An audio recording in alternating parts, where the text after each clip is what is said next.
10 लाख रुपये असलेली कॅश असलेली एक बॅग मिळालेली होती। मात्र ही बॅग बघून सुद्धा त्यांचं जे इमान आहे ते फिरलं नाही आणि त्यांनी ही जी बॅग आहे ती त्याच्या मालकापर्यंत पुन्हा एकदा सुपूर्द केलेली पाहायला मिळते।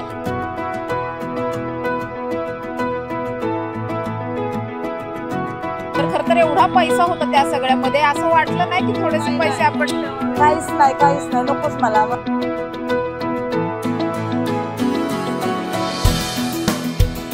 सध्याच्या काळात 100-200 रुपयांवरून सुद्धा इतके टोकाचे वाद झालेत की चक्क खून सुद्धा पडलेले आहेत। घराघरात भावाभावांमध्ये तुफान भांडणं होतात की अगदी छोट्याशा प्रॉपर्टीवरून, एखाद्या घरावरून किंवा अगदी आपण म्हणतो 50-60 हजारावरून सुद्धा खूप टोकाचे वाद होताना आपण पाहायला मिळतात। या सगळ्या कलयुगात आपण जगतोय। मात्र असं असताना सुद्धा आजही काही अशी प्रामाणिक माणसं आहेत ज्या माणसांना या सगळ्या पैशाची, या प्रॉपर्टीची कुठेही लालच नाहीये, हाव नाहीये। अजूनही ते त्यांच्या कामाशी आणि माणुसकीशी प्रामाणिक आहेत। अशाच पद्धतीने माणुसकी जिवंत आहे हे वाटण्यासारखं एक उदाहरण जे आहे ते पुणे शहरामध्ये घडलं। पुणे शहरामध्ये खरं तर कचरा वेचक म्हणून काम करणाऱ्या अंजुमाने गेल्या अनेक वर्षांपासून सदाशिव पेठेमध्ये हे सगळं काम करतात आणि असं करत असताना त्यांना थोडके नाही तर तब्बल 10 लाख रुपये असलेली कॅश असलेली एक बॅग मिळालेली होती। मात्र ही बॅग बघून सुद्धा त्यांचं जे इमान आहे ते फिरलं नाही आणि त्यांनी ही जी बॅग आहे ती त्याच्या मालकापर्यंत पुन्हा एकदा सुपूर्द केलेली पाहायला मिळते। सर्व स्तरातून अंजुताईंचं कौतुक होत आहे। माझ्याबरोबर त्या स्वतः आहेत। ताई, कधीपासून तुम्ही काम करताय? आता आमची 3री-4थी पिढी आहे इथे कामाची। इथेच काम हो, इथंच आहे। लहानपणापासून इथंच जन्म गेला आमचा, काम बिम इथंच। आणि आम्हाला सगळे नाही का म्हणजे ओळखतात बी आणि लय आम्हाला सहकार्य केले त्यांनी। मग ही जेव्हा बॅग तुम्हाला सापडली होती नेमकं तेव्हा काय घडलं होतं? कधीची घटना आहे? आता काम करत आले ना, झाडून कचरा बिचरा वेचत तर इथं कचऱ्याची गाडी असते आणि मग दुपारच्या सरमन मी आले, म्हणलं आता सगळा कचरा भरावा गाडीत, म्हणून ती बॅग बी म्हणलं गाडीत टाकावा। गाडीत टाकल्या बरोबरच त्यातल्या गोळ्या औषधं अशा बाहेर आल्या। मग आणि पुस्तक बी होतं ना का वही असती। मग मी काय म्हणलं ते आता म्हणलं आपल्याच माणसांचे मेडिकल लाईन घेते ना, म्हणलं आपल्याच माणसाचे, म्हणून एक मुलगा मेडिकल लाईनचा बोलावला। म्हणलं आपल्याच माणसाची बॅग पडली बघा हो। त्यात मला काहीच वाटलं नाही, पैसे आहेत का काय आहे का काहीच वाटलं नाही। मग त्यांनी असं उघडली, ती पुस्तक काढलं, म्हणलं आपलं दिसत थांबा जरा मी नाही का बघतो, फोन लावत होता नाही। मग त्याने काय केलं, थोडं असं सरकवली अशी बॅग, तर पूर्ण अशी बॅग होती, अशी चेन खोलली तर पूर्ण पैशाने भरलेली बॅग। तर त्यांनी खोलली, मग असं केलं। मग मी म्हणलं थांबा आता पैशाचे आहे ना, मग त्या माणसाला फोन करा, जय त्याला। मग त्यांनी फोन केला, तो खूप हायपर झाला। तर 2 तास मी ती बॅग समोरून माझ्यापाशी ठेवली होती। मग तो माणूस 2 तासाने आला, खूप हायपर झाला। त्याला फोन करून बोलला, हा मेरी बॅग घुम गई, मला इधर आ पहिले, इधर बॅग है, इधर आ, असं म्हणत होता। ते फेरी टाकतच चालला होता माणूस। मग ही बॅग ज्यांची होती ते कोण होते नेमके?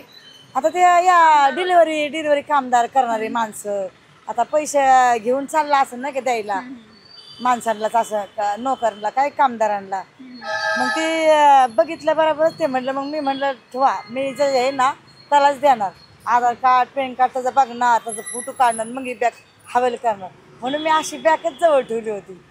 मग आता हे सगळं बघितल्याच्या नंतर खरं तर एवढा पैसा होता त्या सगळ्यामध्ये, असं वाटलं नाही की थोडेसे पैसे आपण ठेवावे? काहीच नाही नकोच मला। मी फक्त एवढं माझं म्हणणं आहे, माझ्या लेकराला आशीर्वाद आणि आपली इमानदारी पुढे जाऊ बस। हो, म्हणजे आपण बघतो की अगदी 50ची एखादी 10ची नोट सुद्धा पडली असेल खाली तरी एखादा माणूस उचलतो, सोडत नाही। या सगळ्या ह्याच्यात तुम्हाला असं कसं काय वाटलं की नाही आपल्याला नाही नकोच वाटलं मला, नाही का पैसाच नको। मी 10 रुपये दिले तरी देते माणसांना, गोळ्याचं औषध देते, सगळं काय अर्जेसला विचारा, ऋषभ, शहा, हे सगळे मोठे मीना, मोठे मेडिकलमध्ये कचरा वेचक काम करते, स्वच्छ मध नाही। आता तुम्हाला हे सगळं काम करत असताना किती पैसे मिळतात या कामाचे? मग आता 70 रुपये महिन्याला आहे पगार। आणि हे जे आहेत ना दुकानदार कधी देत नाही। दुकानदार म्हणतात की आम्ही तुम्हाला माल देतो, कचरा देतो, तेच तुम्हाला पैसे भेटतात आणि वरनं पैसा आहे, पण आम्हाला काही वरनं पैसे नसतात। आम्ही जे दुकानदार देतात ना तेच आम्ही घेतो। मग किती असे महिन्याला किती रुपये? मला 4-5 हजार रुपये भेटतात महिन्याला। आणि हे काही 100-150 रुपये कचऱ्यातले, फक्त कचरा वेगळा गोळा करायचा, ते विकलं तर 100-150 भेटतात, बस एवढंच। मग इतकी परिस्थिती बेताची असताना सुद्धा इतका प्रामाणिकपणा कसा काय ताई? आता प्रामाणिकपणा म्हणजे माझ्या लेकराबाळांना फक्त आशीर्वाद आणि आपण पुढं नाही का आपलं नाव पुढं चालावा, आपली प्रामाणिकपणा पुढं चालावा, बस एवढंच. आता खरं तर तुमच्या घरात किती लोक असतात आणि काय करता, कसं उदरनिर्वाह चालतो? म्हणजे आम्ही नाही का 4 मुली आणि हा 3 मुली 1 मुलगा आहे. आता मुलगा मेडिकल मध्ये कामाला आहे, आत्ताच लागलाय. आणि मुली घरीच आहेत, म्हणजे का शिकलेल्या आहेत. फक्त आमच्या अपेक्षा आहे माझ्या मुलींना काम लागावं चांगलं, बस एवढंच. पण या सगळ्याच्या नंतर तुमचं कौतुक एवढं होतंय, सगळ्या स्तरामधून कौतुक होतंय. ज्या व्यक्तीची ही बॅग होती त्याला कसं वाटलं होतं ही बॅग पाहिलं? त्याला वाटलं त्याचा भारी झालं, असं स्वर्गात आला. ते म्हणला माताजी हो तुम माताजी. पाया पडायला लागला, हा तुम माताजी हो इसलिए. मग या व्यक्तीने तुम्हाला काही परत बक्षीस वगैरे हो दिलं ना, दिलं 1100 रुपये आणून दिले त्यांनी मला, लगेच दिले. म्हणले हो का तिकडे गेला पहिला एकदम हायपाय झाला, मग घेऊन पैसा आला. असं केलं. आता हा व्यक्ती तुम्हाला आयुष्यभर कधीच विसरणार नाही विसरणार, नाही नाही. अंजुताई कायम लक्षात हो राहतील. हो हो. माझ्या बरोबर अंजुताईंची मुलगी सुद्धा आहे. हो, साडी दिली. ताई, तुम्ही इतके वर्ष तुमच्या इथे काम करते आणि इतका प्रामाणिकपणा तुम्हाला कसं वाटलं होतं पहिल्यांदा ऐकलं? मला असं प्राऊड फील झालं होतं. पहिला तर तिने मलाच फोन केला, बोलली ऐक ना गुडी, मला पैसे सापडलेत, मला समजत नाही मी कुणाला सांगू. मी म्हणलं तू फोन ठेव, पैसे बिशे काय सापडत नाही, ऑनलाईनचा जमाना आहे, कोण पैसे घेऊन फिरणार आहे एवढे 10 लाख रुपये. मला एक नाही आलं, मी फोन कट केला आणि नंतर मग मी आले इकडं. तिला म्हणलं काय झालं तर सांग आता. ती बोलली अगं मला खरंच पैसे सापडले. तरी मला विश्वास होता. मग तो माणूस जेव्हा नंतर आला ना, जेव्हा मी आलो होतो तेव्हा आला, तिला पैसे द्यायला आला होता. तर मी म्हणलं आप किती बॅग? बोला हाँ मेरे नसीब में आपकी माँ थी इसलिए मुझे वो बैग मिली. अरे अच्छा ठीक है. तो बोले हाँ बहुत अच्छा, आपकी मम्मी ने बहुत अच्छा काम किया. त्याच्यानंतर तिथले मेडिकलवाल्यांनी पण तिचा सत्कार केला, साडी दिली, 1000 रुपये दिले, खूप कौतुक केलं. म्हणजे छान वाटलं, तिचा आम्हाला खूप असा अभिमान वाटतंय, भारी आहे. पण खरं असं वाटत नाही की हे पैसे ठेवले असते तर काहीतरी चांगलं करता आलं असतं? आम्ही म्हणजे आधीपासून म्हणजे मम्मी आहे ना प्रामाणिक आहे. आणि तिचं कसं आहे की आम्हाला पण ती सांगते 10 रुपये जरी भेटले ना घेऊ नका, तुम्ही 10 घेतले ना तुमचे 1000 जातील, हे विचार करा. आणि तुम्ही जर एखाद्याला दुखवता ना तर देव तुम्हाला जास्त दुखवल, हा पण विचार करा. त्याच्यामुळे तिने आम्हाला आधीपासून असं सांगितलेलं आहे की तुम्ही आहे ना प्रामाणिक राहा, तुम्ही लय पुढं जाल, लय पुढं जाल. त्याच्यामुळे आम्ही 3 बहिणी 1 भाऊ, तिघींचं पण छान ग्रॅज्युएशन झालेलं आहे, मोठीचं लग्न झालंय आणि आम्ही अजून दोघे आहेत. आणि भाऊ पण छान BSc झालाय, तो आता इथं मेडिकलमध्ये जॉबला आहे, तिच्यामुळंच. तिने हे कष्ट केलेत आणि तिने हे कष्ट करून आम्हाला लहानाचं मोठं केलंय, हे सगळं तिच्यामुळं. आणि आज तिने ही कामगिरी केली ना, प्राऊड ऑफ यू. आता इतकं सगळं होत असताना, परिस्थिती एवढी बेताची असताना, मुलांना तुम्ही इतकं छान शिकवलं इतक्या कमी पैशातून, सरकारकडे काही विनंती कराल या सगळ्याच्या नंतर? आणि आता सरकारला आमचं एवढंच मागणी की मुलं आमची एवढी शिकलेली आहेत, आता इकडे तिकडे आता छोट्या छोट्या नोकऱ्या करतात, त्यांना काम लागावा. माझ्या 3 मुलांना, 3 मुली आणि 1 मुलाला, बस. आणि माझं नाही का असं हे चाललंय तर आम्हाला मदत असावा आणि स्वच्छ आमचं भारत आहे ना, आमचं पुढं जावा न्यावं त्यांनी, बस एवढंच.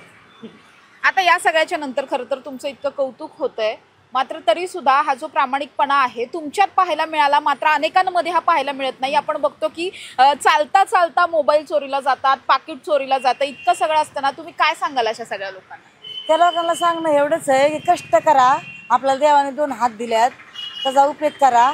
2 पाय दिल्यात, चालून बघा, नोकरी करा, कुठं बी नोकरी करा, पण चोरी करू नका, कुणाचं मारू नका. जसं प्रामाणिक राहा, जसं आपलं नाही का पैसे कष्टाचे आहेत ना, तसंच लोकांचे बी असतात, ते द्या.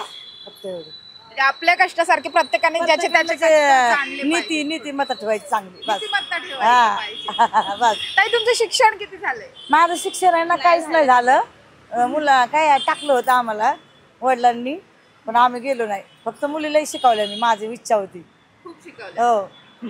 आता हे जे तुम्ही 10 लाख रुपये परत केले, याचं आपण नेहमी म्हणतो की कुठेतरी आपल्या चांगल्या वाईटाचा हिशोब होत असतो, पापपुण्यांचा हिशोब होत असतो.